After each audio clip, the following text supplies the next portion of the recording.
Brilliant. Hi, everyone. It's Obi Abuchi here with the Leading from Your Core podcast and Vodcast.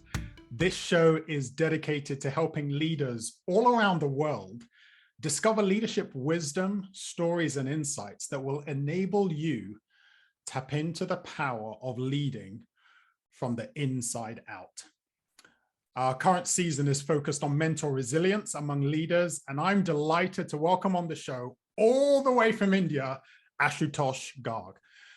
Ashutosh, great to have you on the show. Thank you, Obi. Thank you. And I think what time is it over there? It's around 4 p.m.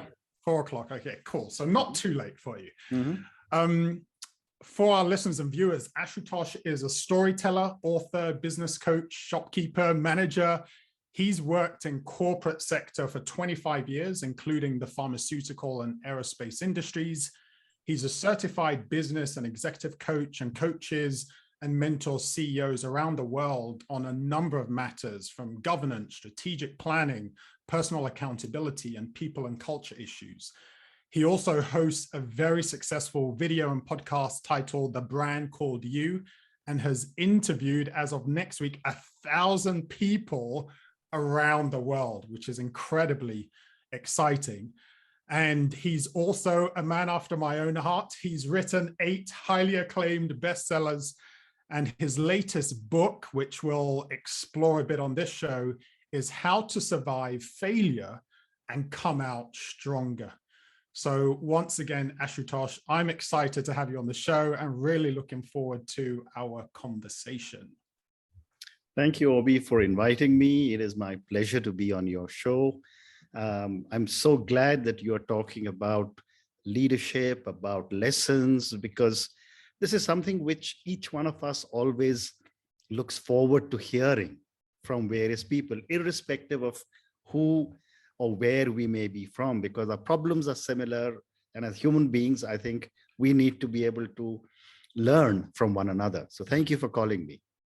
No, thank you. And I love your passion for learning and for sharing as well, because as you say, as human beings, we need to be able to do this. Mm-hmm. I'd love to hear, before we dive into the topic of mental resilience and talk about your latest book, just tell us a little bit more about yourself and what you enjoy most about being a leader. Okay, so I started working in 1979 after finishing an MBA from one of the top business schools in India. Started working for British American Tobacco India. It's called India Tobacco, now ITC Limited. Okay. Spent 17 years with them. When I left in 96, I was managing director of their entire international operations.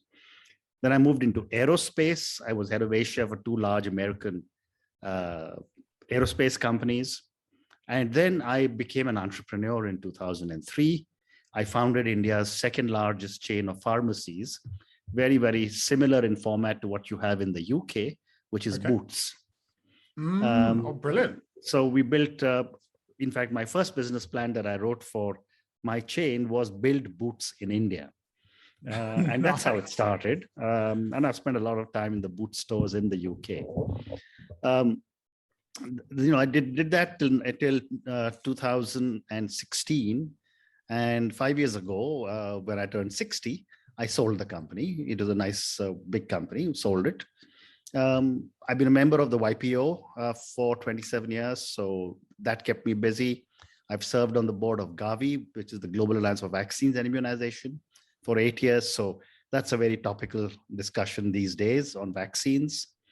As you mentioned, I'm a published author of 8 books. I'm working on my 9th book now. I was recognized by the World Economic Forum at what they used to presumptuously call Global Leaders for Tomorrow, and now Young Global Leaders.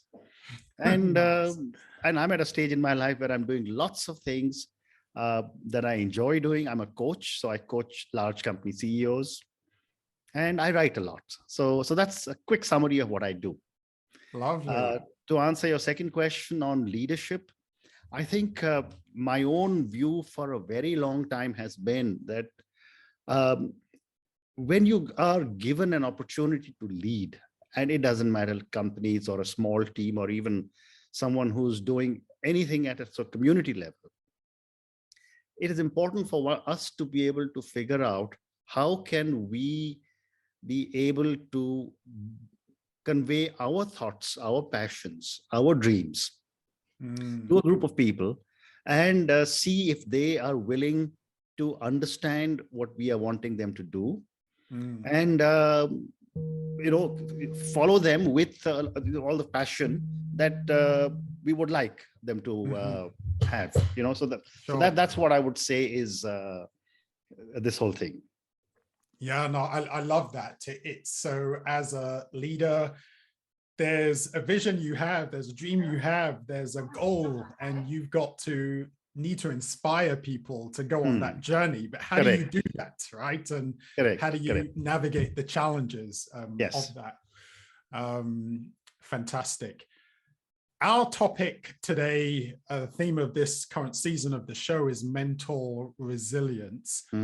I would love, clearly with your experience, the CEOs that you coach, the businesses that you've built, you've inevitably faced challenges along the way. So we'll explore some of that now. But just to start off with, so I think of mental resilience. We face difficulties and challenges. And in those difficult moments, I'm often thinking, do I have what it takes? Correct. Am I good enough? Can I bounce back from this difficulty? The things that I say to myself will influence the decisions that I then go on to make.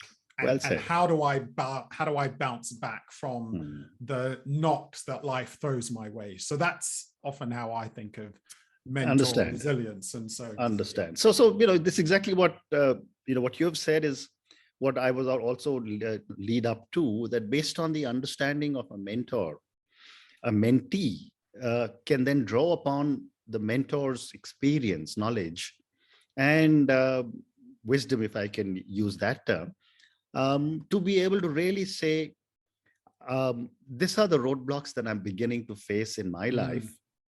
How do I navigate my way past these roadblocks? How do I remove some of these roadblocks and keep heading in one direction? I'll remember an interesting set of episodes that when I was building a company and I started as an entrepreneur late in life at 46.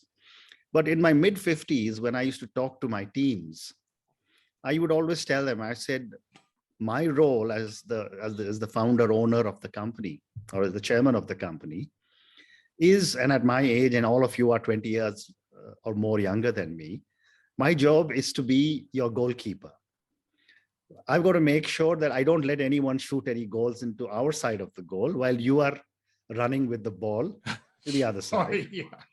I like that. Or I would say to them that my role is that to make sure that all the speed breakers on the road are removed as you are hurtling down the road, wanting to achieve what you want to do.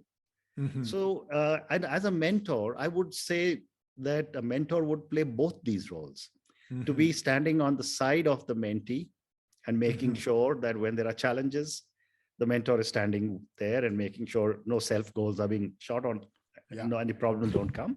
And when a mentee is heading down towards a particular direction, to make sure that the speed breakers are getting cleared as they go along. I love that focus of you as a leader, us as leaders, especially the people that we're working with, coaching them, mentoring them, but also seeing ourselves as the goalkeeper, removing some of those blockers for them. That's a powerful image. Let's dive into this topic deeper, but just exploring your book. So your latest book, you're working on at night. There's no stopping you, clearly. But your latest book, How to Survive Failure and Come Out Stronger. I mean, that feels like it's just a testament to resilience and bouncing back from difficulties. So tell us a little bit about some of the key themes in your book, and how do you come back stronger from difficult challenges that you faced as a leader? So Obi, for a long time, I have held this hypothesis in my mind that the part of the world that I come from, which is India, South Asia, or Asia as a whole,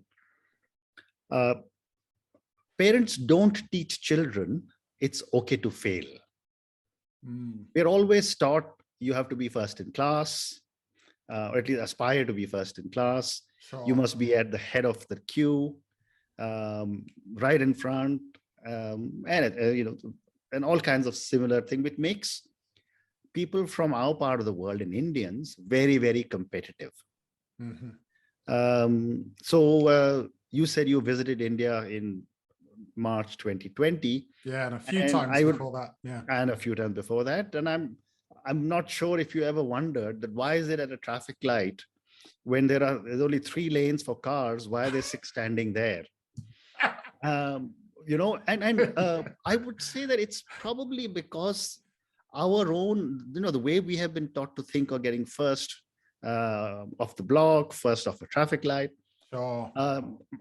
Somehow or the other, my car must be there in front. If there are 3 lanes, I'm sure I can make a 4th lane and be in front. Sure. Yeah. So because we have never been taught how to fail, or that it's okay to fail, very often we get caught in a scenario where we try hard to accept what is not good enough, and that has then problems with amongst the family, amongst the society, and so on and so forth.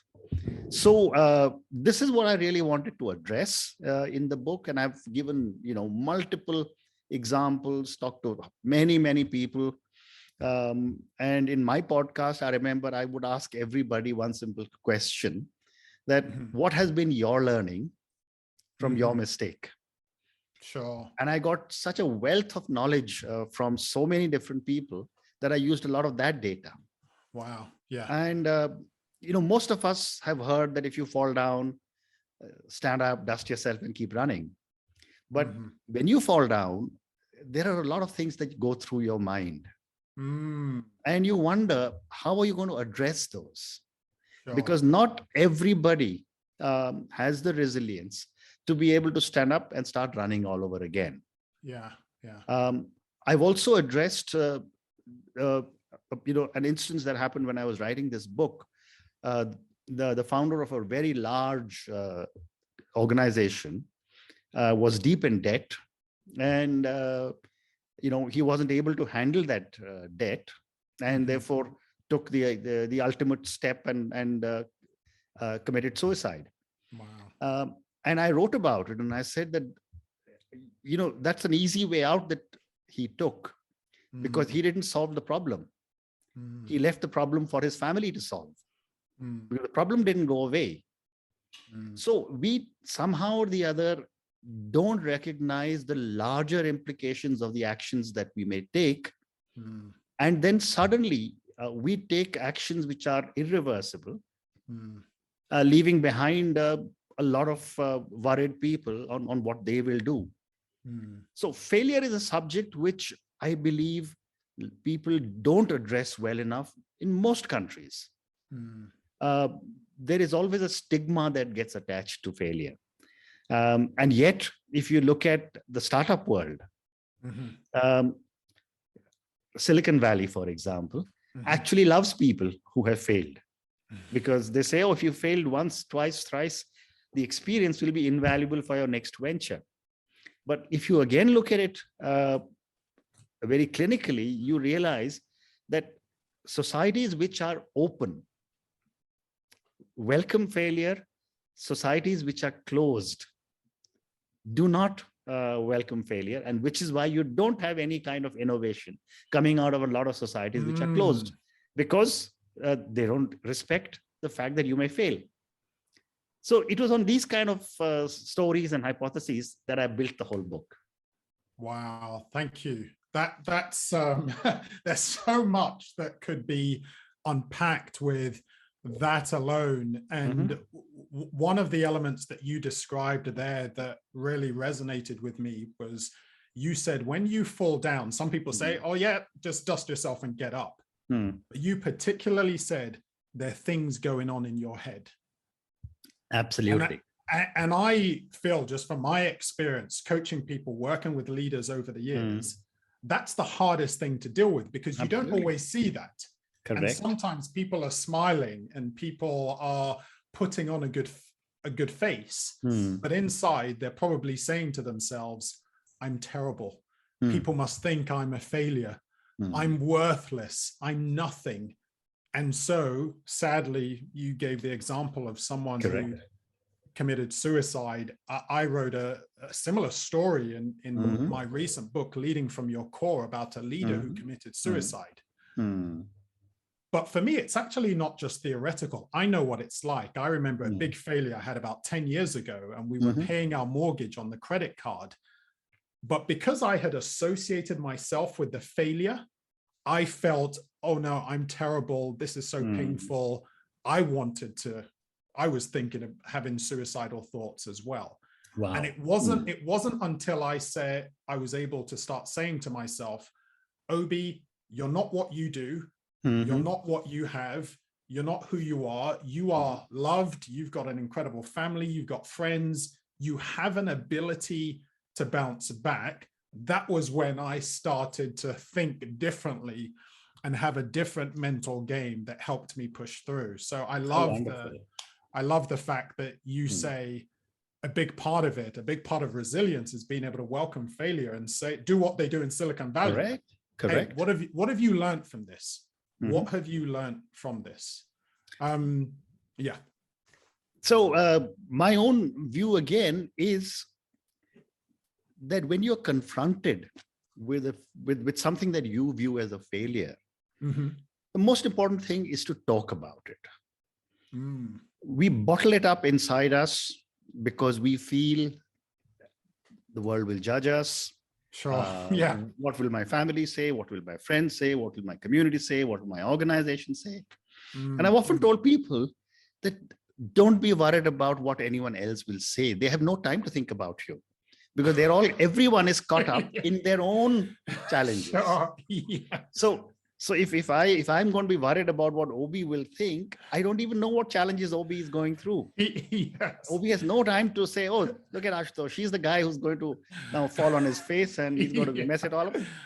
So very often, I don't know if you've noticed, but when a child falls down while playing, if you don't look at the child, she or he gets up and starts running all over again. Yes. And the child is looking all around to see, has someone seen fall? If you're looking at your own child fall and she or he sees you fall, she'll start crying. Right? Because that's attention. Right? So, that's a child, but we are just grown up human beings. And when we fall, the first thing our reaction is, we want to look around and say, has anyone seen us fall? And if nobody has seen us fall, we'll get up and we'll start walking again. The damage that is happening inside us, if we don't talk, is inside us.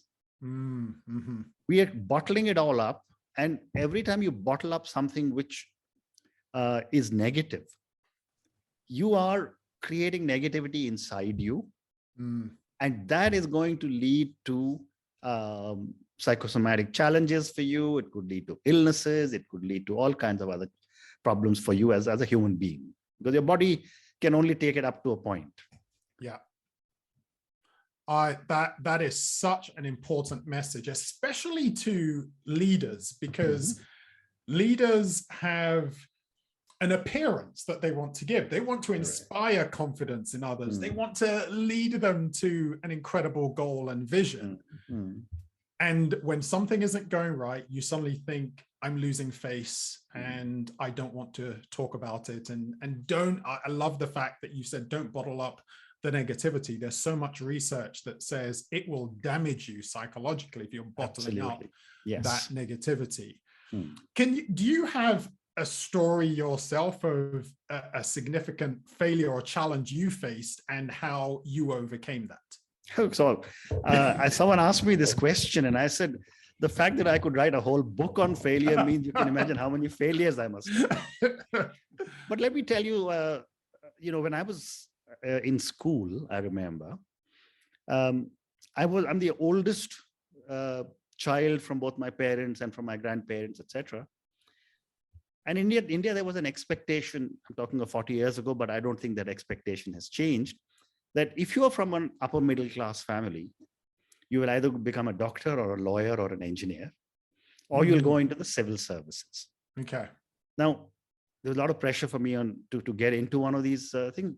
I was fascinated with English language, English literature, but that was not seen as a career by my parents. Sure. So I remember going through, admission examinations for medical colleges. I failed in all of them, didn't make it. Then my father, who was a very highly decorated army soldier, took me for an undergrad program to a college, which was in commerce. And the principal of the college asked me, he said, "Son, your marks in school are very, very good. Why didn't you apply to us earlier? And what do you want to do after you if you finish your commerce honors?" And I had been so brainwashed into thinking of a doctor, I said, "Become a doctor." Right? And he says, "Well, sure. I don't think you've got the right answer for that. Maybe you should go to some other college to study." So, point I'm trying to make is that our failures should always be taken in the context of the situation we are faced with. Sure. Because I don't think there is any failure in the world, and I'm making a very bold statement. Mm-hmm. I don't think there is any failure in the world if not taken in the right context is insurmountable. Wow. Everything has an answer. We as people addressing that challenge have the answer, but we sometimes get so intimidated by the size of the problem that we buckle under, and that's when we say, "Oh, we can't handle this any longer," and then we say we've failed. Sure. So I guess sometimes you got to stand with your face to the headwinds and say, "No, I'm going to take you on, and we can win, and we will prevail." I love that. That's such a hopeful answer as well, because it reinforces the importance of perspective. How am I looking at this situation? If I can look at it differently, if I can understand the context, if I can understand the incredible potential that lies within us as human beings, then I've got a good chance of pushing through. And I remember coming across this phrase many years ago: I can fail forward, rather than feel like, "Oh no, that's it, I'm a failure and it's all good." No, I can learn from this and fail forward. So brilliant. Over the years, through my own experiences and challenges, as well as the leaders I've coached and trained, I've discovered this truth that when life squeezes you and the pressure is on, what you're like on the inside will come out. And I'd just love to hear your experience. How can leaders make sure that what they're like on the inside helps them to be as resilient as possible and helps them to fail forward? So let me respond to you with an example. And I remember I have been faced with these challenges very often, where you're leading a team of people. Inside, you know that the direction you are heading in is the right one. You know that this is going to have a negative impact on some of your team members. And that is when you as a leader have to put your, grit your teeth and say, what I'm going to do is in the larger interest of the organization. And therefore, if you have to take some steps, either to tell some people to get off, or as someone was talking to me the other day, and he said that as a leader, my job is to make sure that people who are not performing get off the bus at the right time, so that the rest of the people who are in the bus keep heading in the right direction. So I think as a leader, there are some interesting choices one has to make, challenging choices. Yeah. And one has to constantly look at the greater good of the organization, which obviously means greater good of the people who are going to continue in the organization.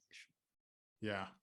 Now that's you're speaking there to a challenge that keeps a lot of leaders awake at night, right? You're trying to bring out the best in everyone. You want everyone as much as possible to come along. Correct. But how do you make that tough call to know this isn't the right time or this isn't the right place for everybody here? And I love that perspective. Hey, what am I going to do here that's in the best interest of the entire organization? And Correct. that may mean making a tough decision. So just keeping the bigger organization in perspective. I love that. Final question for you, Ashutosh. What advice do you have for leaders about how best to develop their own internal resilience? I would say a few points when you talk of internal resilience. Number one is that as a leader, we need to be absolutely clear in our own mind of where we want to take the organization we are working with. We need to have the internal security amongst ourselves.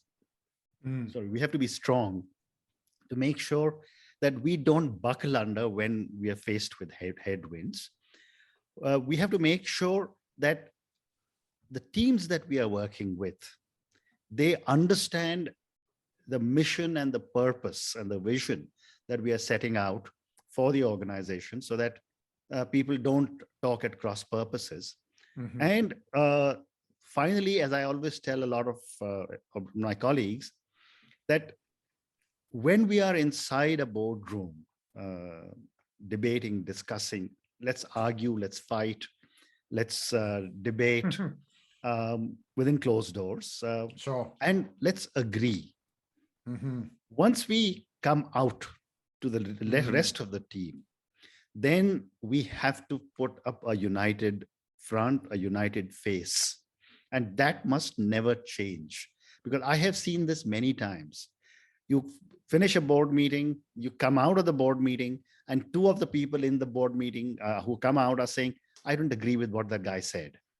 Sure. Now, that has completely defeated the purpose that you set out to achieve in your meeting.